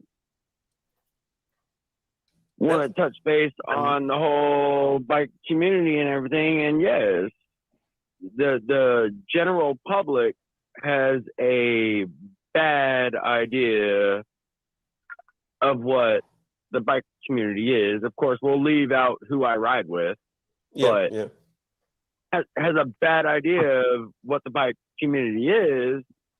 Yet the biker community out here in Florida anyways, and I know in other states also, does so much for their individual communities. Okay, they might not do everything for the state of Florida, but in our area, our biker community does so much to help with the veterans, the women's shelter, the homeless community, the children that need help. Like our community and as a whole does so much to help with all of that never gets seen. So everyone still has that misconception from the late 80s and early 90s TV shows, movies, and not to lie, actual news where, there was some bad shit going on, but that was bad shit between this group and this group, not this group and the general public. Right. Okay. We have, as a community, always been there for everybody else. Right on. We love to help. We love to help everywhere we can. I just love getting to listen to you guys right now. I don't know if I'm on the actual show right now or not because I had to turn my off just to make the phone call. But I love the fact that you guys are bringing to light what we actually do. Like, we help the community. We want to be there for our community. We do. We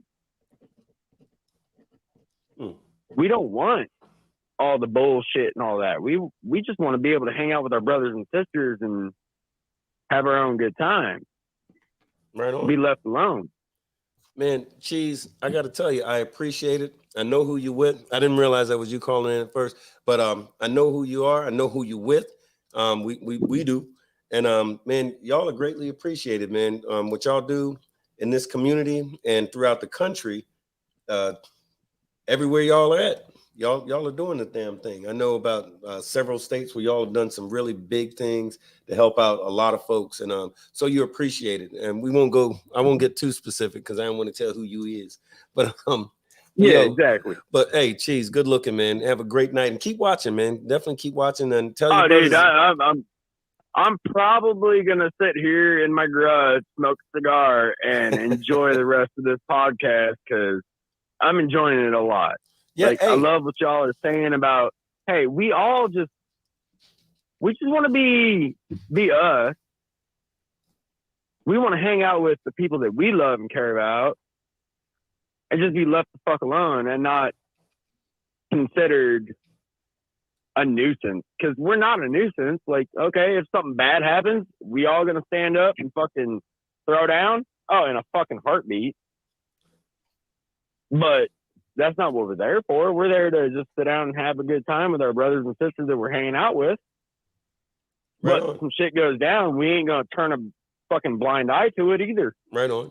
Cheese, man, I appreciate it. And do me a favor. Do yourself a favor. Make sure you get Prophet's book, man, because it's nothing but gems and knowledge in there, man. Grab that book. Tell your folks about it, and tell them about the show as well, man. But we definitely appreciate you getting at us like that, man. But yeah, so yeah, folks are still calling in, or not calling, but questions, comments. So I guess this is a good conversation. Hey, Prophet, you should come and join us more frequently, man. Kind of antisocial. I'd love to, man. You're antisocial. They say, don't call, don't write. Funny acting. Hey, was there a comment up there about it takes a village to raise a child? Yes, that was from that stick right there, and she said, I miss the old saying, it takes a village to raise a child. What happens to that meaning as coming together, working together, and growing together? Yeah, I think that's important, man. That kind of went along with the wayside a few years ago. I mean, you think about it, like I grew up in a small town in West Virginia, and we didn't have in this little small town that I grew up at. It was like a little borough, so to speak. Wasn't even really a town, actually. I think we only had like one stoplight in the whole town. But everybody in that town knew each other. They knew who your children were, whatever. If you cut up and you was over here, they gonna deal with you, and then they gonna call your mama and your daddy. Because by the time you walk home, they gonna deal. Then your mom and daddy gonna deal with you. Mm-hmm. There was a older generation that was there. You know what I mean? And those older people that was there was able to give you that guidance that you needed. Like they may have seen us out there cutting up, and then they one of them will pull you to the side and like, come here, young blood, let me holler at you. Yeah. And then told you what you done wrong, smack your ass and say, now get your ass home to your mama and I'm gonna call it before you get there. That's what they used to do. So you learned a lot from the older generation because they were there and they were willing to give you that knowledge, that information that you needed. Nowadays, it's not like that. The older generation is gone. You got grandmas now that's 35 and 36 years old. Yep. Teaching you shit. A lot of the older males are long gone, or they locked up. You know what I mean? Or something didn't happen to keep, to keep this population down. What are they doing? They're sending these people to jail. You know what I mean? So they're not actually in your community to be able to help. You know what I mean? So now you got all these that's where you got, go around the single fathers and all this other, the single mothers and all that, because the fathers is either locked up or they so messed up that they can't do nothing, or they just out the way altogether. That's where I don't know what happened throughout the years that actually changed that, because we used to have, even if your father wasn't around, you had your uncles, you had, your neighbors, you had your community leaders, your preachers, who, preachers used to come to your house just knock on your door to sit there and talk to you. Mm-hmm. Now you won't see them on Sundays, and if you ain't in the church, you ain't even seeing them then. So on the religious standpoint, these ministers aren't coming out now like they used to. They used to be out organizing the people, organizing the community, right, to keep everybody together and to keep this unit in congeal with each other. Now, all the thing you do is you see them on TV and they asking for a couple of dollars to sow a seed. So we're gonna send you this in the mail. They're not actually out here doing that. You know what I mean? So these leaders back in the day, there is no Malcolms, there is no Martin Luther King. We don't have that now. We got individuals that's coming out dealing with their own individual thing. Then you turn around from there. Then you have the media. The media turns around and they throw out all these different stereotypes because they want everybody to think that this is what's really going on, and it's really not. They want you to think a certain way about these people, just like they want everybody to think that they're bikers, or we just out here to rape, pillage, and steal from people, and that's not what we're about at all. But that's the general consensus that they put out there to people. This is like the same thing that I told you the other day about the sheep in the flock mentality. And in fact, we're talking about this, I'm gonna share it with you. I asked somebody the other day, why did sheep stay in a flock? Person replied he didn't know. Sheep stay in the flock for protection. They put the babies and the older sheep in the middle of the flock, and the stronger ones surround them. So that way, couldn't no predators come out and kill them.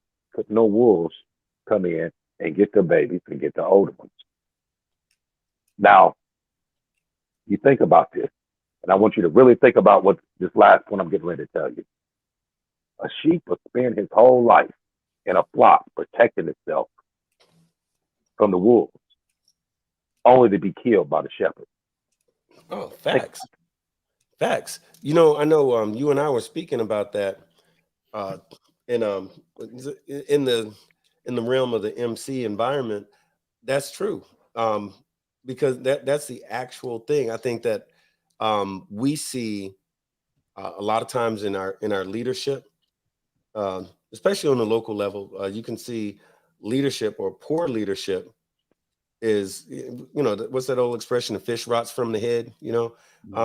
Poor leadership does the most to either build up excellent, strong chapter, or good leadership will build up a chapter. Poor leadership can destroy it, because at the end of the day, your leadership, that is your shepherd, and like the guy sent out a meme that kind of went all around the damn internet that said some of these guys would not be a member of the club if y'all didn't let him be the president. And you're like, wow, I thought first I laughed about it and thought it was funny, and then I was like, damn, that's true, because I've been doing this thing a long time, and I've seen that. I remember in my old club years ago, we had an election. And this one guy did not win the election. He only lost by like 2-3 votes.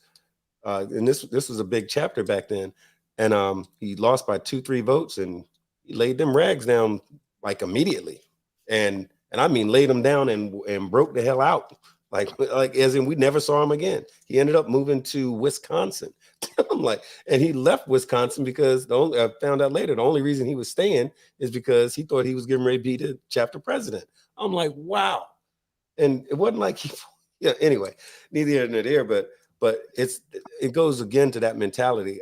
We talk a lot about, if you got to care more about your club than you're bothered by some other guy, you got to care more about your club than you are seeking a position or a title or any of that kind of stuff. That's some of the stuff that irritates me, that throughout the set in different parts of the country, I've seen the same thing kind of repeat itself. That's a thing. I don't know if it used to exist back in the day, but back in the day, I've heard about guys that were, chapter presidents, national presidents for a couple of decades, right? Because they was doing what they needed to do. Now it seems like every 20 minutes, somebody's club is changing, all the time. And somebody's always jockeying for a position. And in the meantime, who suffers with all of that foolishness is the chapter, the chapter, we got another question. Okay, a couple of good questions. Here's a great question. Where can I get Prophet's book? You can get Prophet's book online at www.darkgasms.com. Darkgasms.com. I'm going to try to make sure we put that up here in just a second. I'm going to come back and make sure we get that put up. And there was also what was it? Somebody else, it's a lot of good stuff. Soldier from Hard Knocks said, I say it all the time, each one teach one. We got Yippin' Yahoy, one knee dragger is saying, great show, thanks for sharing, ride hard, ride free, God bless this beautiful planet, and all who rides her. Let's see, we got somebody calling in. Hey, thanks for calling the Big Bone Yard. How can we help you tonight? Hey, Big Bone, Pastor Troy Peterson. Oh, hey, Pastor Troy, what's going on? Let me tell. Prophet, that's the assistant chaplain for our COC. Okay, pleasure to meet you, Pastor Troy. Hey, brother, there's some straight up wisdom coming from you guys tonight. I tell you, I really like what Archbishop just had to say about the sheep and the shepherd, and it's so true. It reminded me, I woke up out of a dream here a while back, and basically what God was showing me is specific shepherds or specific pastors that were building their own kingdom. And it scared me, and I'm like, oh. And so then the Lord started giving me a word, how the good shepherd, that's Jesus, but then you have the hirelings, that they don't care for the sheep. And when they see the wolf coming, they just scatter. And I see that so much in the church today, too, because really, ultimately, the good shepherd, he laid down his life for the sheep. But then he also modeled how we're to be servants. And the MC set, they totally get that, through going through prospecting, the whole thing. We're really there to serve. The president is the lead server, just like the pastor should be the lead server, just like how Jesus washed the disciples' feet. Now, that was the dirtiest job for the lowest servant when they would come into the house. Think about it. They wore sandals, their feet are all dirty, but yet Jesus washes their feet.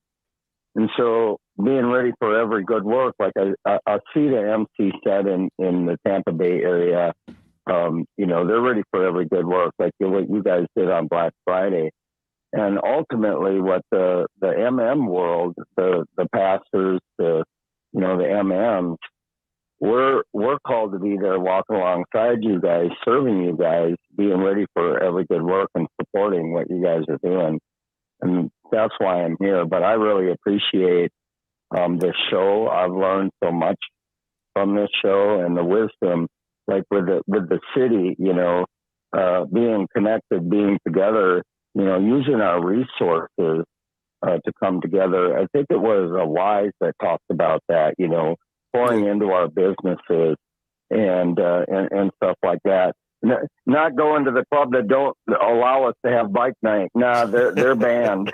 You know what I'm saying? But pulling our resources together, and working together, and I'm sorry, I don't mean to get to preaching, but I've had so many scripture come to my mind through this show that you guys are on point, and I really appreciate you guys. Man, Pastor, we appreciate you. Let me give you a little shout out as well, so that folks can touch base with you as well. But Pastor Troy is helping us with the with the what did he call it? The clothing ministry. That's sort of like in conjunction with what we were doing with feeding the homeless on Black Friday. That's what he was referring to when he said what we did on Black Friday. But we're following up with a clothing effort to get these homeless folks some, because it's Florida, but we still have rain and inclement weather. It gets a little cool here sometimes. If you're outside, it's cold. But we're trying to get them some jackets and some coats and socks, underwear, like you were saying earlier, Archbishop, some feminine items for the women and, shoes, all of that. But Pastor Troy is working real hard to try to get some of that stuff done for us. So we definitely appreciate him. Gunslinger says, sadly, many sign on for the bullshit instead of to do what should be. We have to police each other is what Gunslinger is saying. But yeah, we got a lot of folks. I'm sorry, go ahead, brother. I said Hood asked a good question over here for Prophet. And it says the outlaw clubs at some point had more connection than they do now. Bloodshed changed that. How does the Black urban outlaw community specifically reconnect? And could you list steps behind? So what I would say, man, is one, I can't list the steps right off the top of my head. Connections at that level would have to take thought and analyzation. So it'd be impossible for me to come off the head and list the steps. What I can do, though, is say that in my heart, I believe it's possible and necessary. I believe it's possible because a lot of animosity between Black urban outlaw community stems from beef that's been inherited over the years. And eventually that has to essentially dissipate to some level, meaning that those involved with it and carrying it on have now moved on to the ancestors and they're gone. Those things, they're not around anymore. And those under them have got to stop taking on trauma that they had nothing to do with. Eventually, what's going to have to happen, and if it doesn't happen, I believe that the community itself will eventually implode upon itself, just like every other culture of this magnitude before us. So it's a matter of, yes, it is possible, and yes, it is necessary. And without it, I think we will reap the great demise of our culture and our organizations collectively. Okay.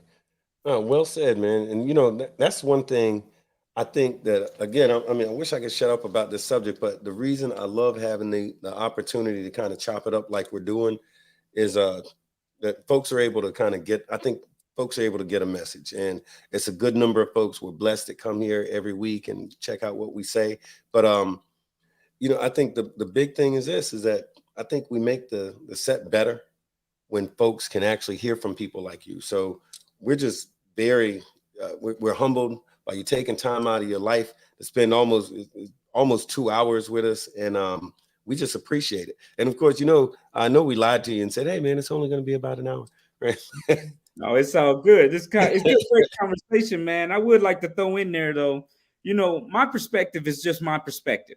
And my perspective is what I would say more of a dreamy perspective. I can admit that it's a perspective that is built on the possibility of things. It's a perspective that's built on the idea that something can be something that is not currently. So my perspective is not rooted in the ground where it can't grow, but rather my perspective is about, yes, I understand where we've been. But if I have to historize what has happened to organizations like us in the past, then I can predict that we're going to fail as well because we got ensnared in those same traps. So my hope is that we avoid those things and we avoid the demise of organizations that came before us in this same capacity. Best case scenario, Prophet, best case scenario, let's say the MC, let's say we get our head out of our collective asses and some folks out there like, hey, you know what? I listen to Prophet on Sunday. Let me bring this to church on Friday or whatever. day their church is. And let's do some of this. Let's say flash forward 4 years from now. What would the set look like under those circumstances? So I believe it would look like glory, man. It would look like, hey, I'm coming to ride and see you, and I'm not worried about whether or not I won't make it because of running into a certain group of people. It looks like, hey, my daughter just started a business. Can I get a few people to support it? And the support pours in from every type of club across the entire nation. It looks like, hey, we need some representation on Congress because these people over here won't change the laws for bikers to benefit bikers. It looks like a bunch of biker people who have now descended on Congress and made a statement and made a change, an effective law change for the community. I think that we are so powerful together, united, doing something and going in the right direction. Again, I have to say, it's not a utopian society. It's not kumbaya. It's not perfect. But what it is that at the end of the day, we understand that collectively we can do more than individually. And when it matters most, we can unite and move things and shape things for the better as a culture. That's my grand dream of this whole thing. Well, look, I'm kind of digging how you said that, man, because I'm saying I dig that, and I'm what they call I'm a traditionalist. I'm an old school type of cat with this stuff, and I'm a purist with it, as in like I believe in all of that stuff that we talk about as far as the set is concerned, as far as the traditions of the MC, being a black biker, all that stuff. So when I hear stuff like that, man, that's you preaching to me, so I dig that, man. And I'll tell you what, to keep from babbling everybody to death too damn much, I hope you all enjoyed this show tonight. But Archbishop, give us some words of wisdom, brother. What do you think on everything we talked about tonight, if you was to do that nutshell type of thing? Well, I mean, the best thing that I can do is, like I said, it takes everybody. It takes everybody collectively to have the same voice, to make one voice. And once you get that when everybody coming together and everybody has the one voice, and that one voice stands for, equal opportunity, equal judgment, equal treatment to everyone. Everyone is treated the same. We stop the generalization. We stop the generalized curses that's been going on forever, and everybody comes into and be one person, one individual. What they used to say in the background: one band, one sound. Right. Hey, if we could get to that point, this country as a whole would be great again. You got Trump that's on there, even though I don't like Trump, but you got him on there and said, "Make America great again." That's how you make it great. It's never been great. You know what I mean? This country has never been. It's always fell on obstacles to where they've actually stood on the back of somebody else to make themselves powerful. That's what it was.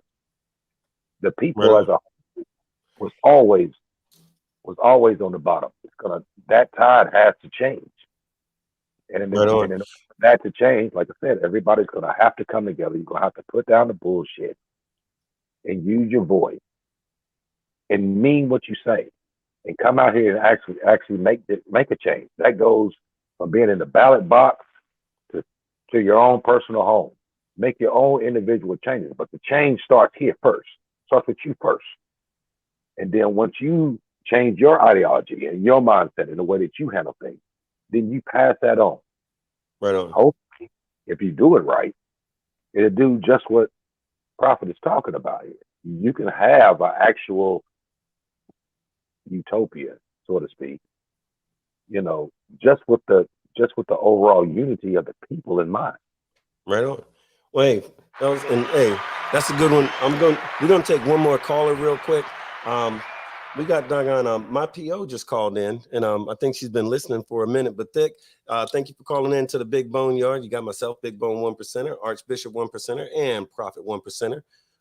Doggone Thick Bone, what's going on, girl? You on the air and live. Nothing much. Don't say nothing crazy. I know. But nothing. I really like this conversation, and actually, this is my first time really coming in for the entire show live. Oh, right on. And I really enjoy this because this is something, even though I'm extremely young, extremely fucking young, but I understand where everyone, well, what Archbishop was talking about. And my thing is, a lot of people is not going to move like that because they care about themselves and their immediate family. You feel me? They're not gonna try to look out for other people. Like my goal is, I want to get a land. I forgot who said it in the comments earlier. I want to get land. I want to build. I want to, especially for the minorities. It don't have to be just black, Spanish or whatever. Minorities, single family, and I want to have it as a hidden leaf village. That means, it takes a village to raise a child. That means this village, this community gonna come together. Right. Man, I truly love this whole conversation. Man, Thick, you's the bestest, and I'm so glad you was able to take some time out and watch, and and I'm glad you called in because do you see the way Prophet is looking at you right now? What is up with that? No, I'm just playing. Yo, but for real though, Thick Bone, look, we love you, girl, and matter of fact, I'm gonna hit you up as soon as we wrap up. But man, thank you for reaching out, babe. We love you. Love you guys too. Yeah, that was my PO, Thick Bone. But so I'll tell you what, folks, again, we just appreciate y'all spending time with us so much tonight. And Prophet, you've been a fantastic guest. We hope we can do it again. Archbishop told me to tell you the next time it's only going to be about 25 minutes. So we ain't going to keep you that long. I don't know why. That's what he told me to tell you. But, Never done 5 minutes. I never. 25 minutes. But hey, I'll tell y'all. So my little 2 cents on it is like this: is that if you have the opportunity, if you missed, it's www.darkgasms.com. Yeah. Okay, www.darkgasms.com. Do yourself a favor. Get this man's book. You will not be sorry. And remember, you can call and thank me later, but you're going to do yourself a favor by doing that. So if you're a part of this MC culture, it's so much information there for you that's going to point you in a few different directions, but it's all stuff that's going to be of a benefit to you. And don't forget about the part where, even though we talked about all this different stuff in politics and we dabbled into religion and all those subjects we ain't supposed to talk about. But at the end of the day, get on your shit, get on your motorcycle, get on your nag, ride that shit, because that's the way for me anyway. I get on that bike and I kind of, I'm damn near a hippie about it. I commune with nature and, get your head right. You don't see a motorcycle outside of a psychiatrist's office because, that's that 2-wheel therapy. That's the thing that all of us, white, black, plaid, that's the thing that brings the common denominator to all of us in this lifestyle is that we dig motorcycles and the culture around it. So if you respect this culture, the culture is going to respect you back. If you take care of your community, that was one of the things we were saying. If you take care of your community is going to take care of you right back. But other than that, I'm going to shut the hell up, man. And I just thank y'all so much for joining us here tonight on the Big Boneyard. And we're going to do the outro video that we always do. But check out, we got a little special commercial. If you didn't see it earlier, you can check it out. We're going to have that for you in just a little bit. But in the meantime, thank you very much for joining the Big Boneyard tonight. And if I can get this bad boy to cooperate. I decided to pursue a career in law because it gives me an opportunity to help people. When a client chooses us to represent them, they're entrusting us with a huge responsibility. It's our goal to exceed their expectations with our personalized service and to help them to achieve the best possible recovery to compensate them for their injuries. That's where we come in. We come in and we solve that problem for them and really set them on the right track in order to try and get back to what their life was like before the accident happened.